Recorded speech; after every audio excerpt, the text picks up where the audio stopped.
बने रहें। आजादी को 75 साल से ज्यादा अरसा हो गया। हमारा बिहार कभी तो इस पोजीशन में था कि दूसरे सूबों के लोग यहाँ आकर मेहनत मजदूरी करके अपने पहलो अयाल का गुजर बसर किया करते थे।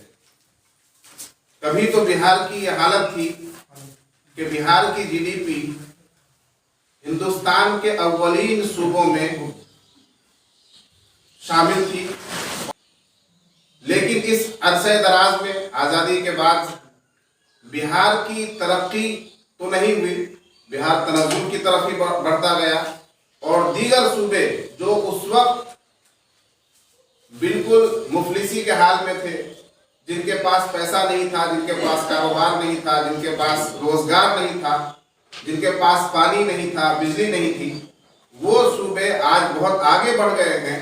आज बिहार पूरे देश में पिछड़ा हुआ राज्य समझा जाता है। और फिर बिहार में जो हमारा ये सीमांचल का क्षेत्र है, बिहार में बहुत से इलाके हैं, मिथिलांचल में आप चले जाइए, आपको तरक्की मिल जाएगी।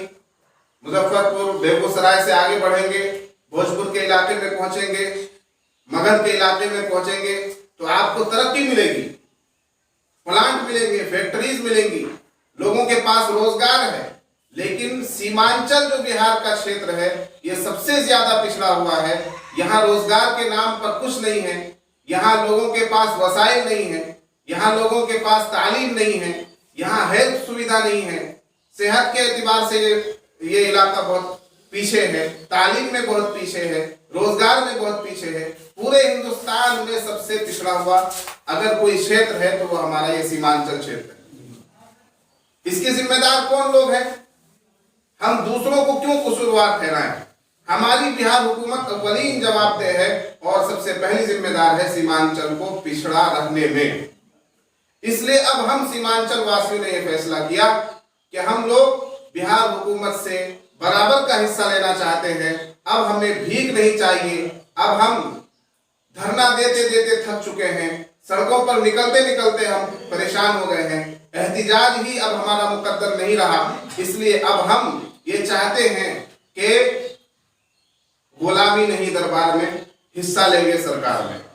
तमाम बुद्धिजीवियों से हमारी गुफ्तगू हो रही है, बातचीत हो रही है, तमाम लोगों से हम मशवरा कर रहे हैं। सब लोग मिलकर सिर्फ एक बात और सिर्फ एक आवाज और सिर्फ एक मांग और सिर्फ एक गर्ज और सिर्फ एक मकसद है कि सीमांचल का विकास कैसे हो, सीमांचल तरक्की कैसे करे, सीमांचल को जो अब तक हुकूक से दूर रखा गया है, सीमांचल को जो अब तक विकास से दूर रखा गया है, सीमांचल को जो अब तक रोजगार से दूर रखा गया है, सीमांचल को जो अब तक तालीम से दूर रखा गया है, सीमांचल को जो अब तक हेल्थ में दूर रखा गया है, सीमांचल में जो अब तक पीने का सही पानी नहीं है, सीमांचल में जो अब तक बिजली की इतनी समस्या है, बिजली कटौती की समस्या है, इन तमाम अवामी मुद्दों को हम उठाएंगे और जनता के तमाम मसाइल पर हम काम करेंगे। इसलिए कि हमने सबको देख लिया, फुला को देख लिया, फुला को देख लिया, फुला को देख लिया, मैं तमाम पार्टियों का नाम नहीं लूंगा। उन तमाम पार्टियों ने अपने अपने कैंडिडेट यहाँ भेजे, यहाँ के लोगों ने तमाम पार्टियों के कैंडिडेट को